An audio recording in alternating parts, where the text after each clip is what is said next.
Caciquizado, Tiger Junk está caciquizado. Tu sabe que isso é muito... roda a vinheta, cara. Tiger Junk, tu sabe que isso é muito relativo, né? Tá. Que o Inter quer uma coisa hoje, amanhã pode querer algo completamente diferente. Então, O Inter queria ganhar em 2021 e não conseguiu, né? Antes de tu entrar pra uma tribo, espera o cacique chegar. Não, óbvio, eu espero o cacique chegar. Só que o meu processo de caciquização, ele, por incrível que pareça, não tem a ver com o internacional. Tem a ver com o quê? Tem a ver Com o cacique, profissional. com o profissional cacique, que ao longo dessa semana eu fui buscar informações, eu conheci a história do cacique, eu conheci o modelo de jogo do cacique. Ele é um dos 10 mandamentos? Dos 10 mandamentos. Eu gosto dele. Eu conheci os 10 mandamentos do cacique Medina. Tu não fez um vídeo sobre isso, né? E eu me encantei, eu me caciquizei. E eu acho que talvez quando esse vídeo rolar no ar eu já tenha... Não fiz. Não. Deixa anunciar. Deixa anunciar. Mas assim, eu gosto do cacique, eu gosto da ideia, eu só não gosto de uma coisa, da falta de convicção da direção do Inter. Então assim, eu não tenho fé no trabalho, seja ele do cacique ou de qualquer outro treinador, porque neste momento eu não acredito que o Inter saiba o que esteja fazendo. Porque se o Inter soubesse o que está fazendo, teria já feito depois do Campeonato Brasileiro. Meu raciocínio é muito simples. Acabou o Brasileirão, eu sei o que eu quero para 2022, a Aguirre vai embora. Mas precisou passar uma semana e meia, precisou o Uruguai definir o Diego lá como treinador para que o Inter dissesse, eu não quero a Aguirre. Pois é, e não é só uma questão de... Eu não acho que é tanto de convicção, Matheus. Eu acho que pode ser mais ligada à competência, que é algo que não se mostrou, a gente viu nos resultados, né? A direção do Inter não conseguiu ser competente nesse ano, porque... E a competência, ela está muito ligada a... O excesso de convicção, ela vira teimosia, né? Sim. E o excesso de teimosia, ele... É burrice. Ele flerta ali com a arrogância. Sim, né? Também. E a direção do Inter flerta em muitos momentos com a arrogância. E flerta no sentido de insistir em uma coisa que pode estar errada. A gente está vendo o Inter repetir a fórmula que foi adotada em 2020. Com o Miguel? Com o Miguel. Só que o trabalho do Miguel, eu acho que o Inter tem uma vantagem esse ano, que é ter tempo. O Inter vai ter tempo. O problema é que o que nós vemos aqui é uma perda de tempo. Sim. O treinador que chegar, ele vai chegar com tempo para trabalhar, mas ele já vai chegar na montagem do grupo, no processo de planejamento avançado. Sim. Porque a direção está fazendo. Essa semana nós escutamos lá na Rádio Grenal a entrevista do Paulo Brax. Aonde? Foi na Grenal? Na Grenal. Foi na Grenal. Na Grenal. Isso. Foi na Grenal, né? Ah, bom. Não, na Band não vai ser nunca. Não vai ser nunca.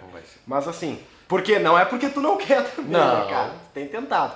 Mas eu ouvi lá na Rádio Grenal a entrevista, que foi boa, por sinal, o Brax falou bastante, e ele deixou muito claro que, cara, o trabalho do treinador é importante, a participação do técnico é importante, mas a convicção das contratações, pelo que eu entendi, vai ser da direção, não é? Sim, ele dividiu as contratações em duas. As contratações que a direção tem convicção, que são de lacunas no elenco, aí lateral direito, centroavante, enfim, e as que vão ser indicação do treinador, que aí meias, volante... Só que assim, aí o Inter, com a convicção que tem, contrata, sei lá, o jogador X. Chega o treinador Bom aqui jogador. E não bota pra jogar.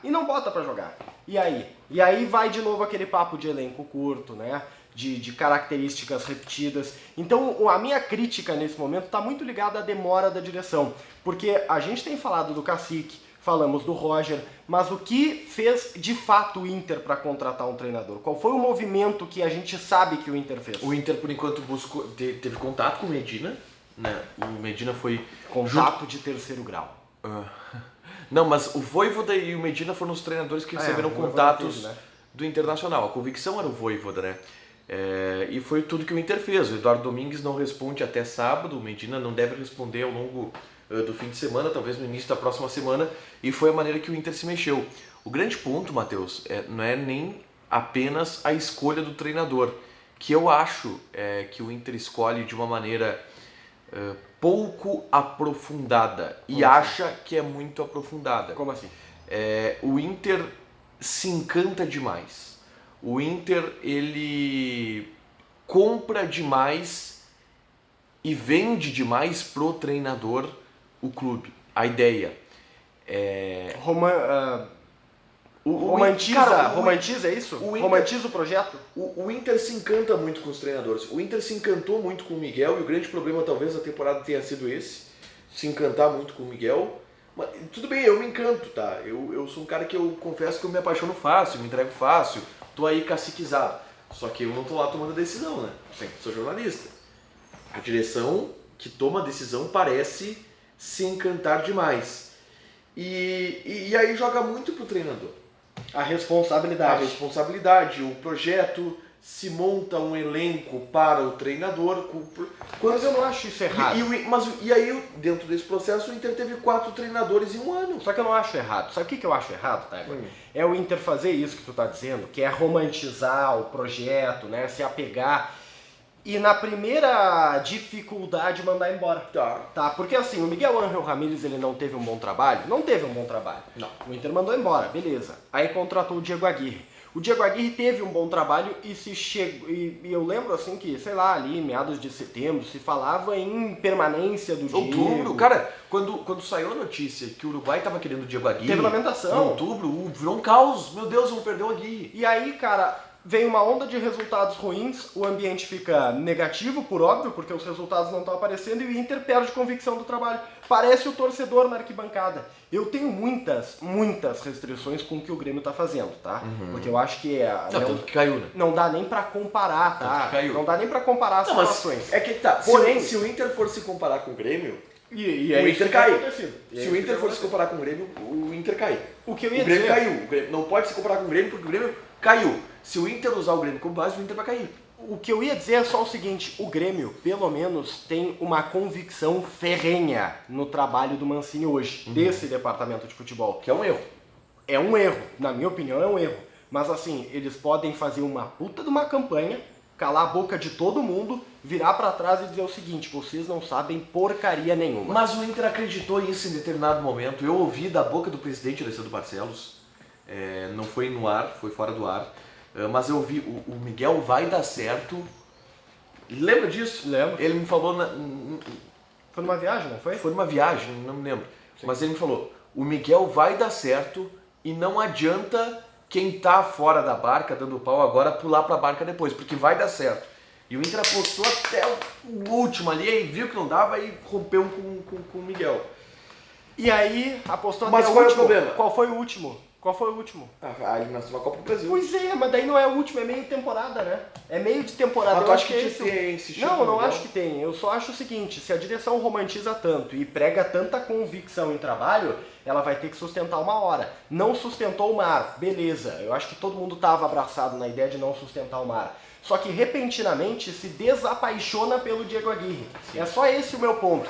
O meu único ponto aqui não é nem como são conduzidas as situações dentro do Inter. É como há uma sucessão de desapegos. Hoje é o Mar, amanhã não é mais. Aí vem o Aguirre. O Aguirre não sei o que, depois não é mais. Quem vai me garantir que não vai acontecer a mesma coisa com o Cacique? Ninguém vai garantir e vai ser o quinto técnico da temporada. Dessa gestão. Não, quarto da gestão. Dessa gestão. Abel, Miguel, Aguirre e agora esse quarto aí que a gente não sabe exatamente quem vai ser. Muito treinador, muito técnico para quem vem com o discurso de estabelecer um projeto de modernização e profissionalização. Perfeito. E mais do que isso, tá? A direção do Inter, no momento que ela anunciar o técnico, ela vai se colocar como este é o técnico, nós temos certeza que este é o técnico e quem achar que este não é o técnico está errado. Sim, mas já fez isso E esse é o problema. Só que fez isso com o Miguel, depois se mostrou que quem achava que não estava certo. Fez isso com o Aguirre, depois se mostrou que quem achava que o Aguirre não estava certo. E talvez venha a fazer de novo.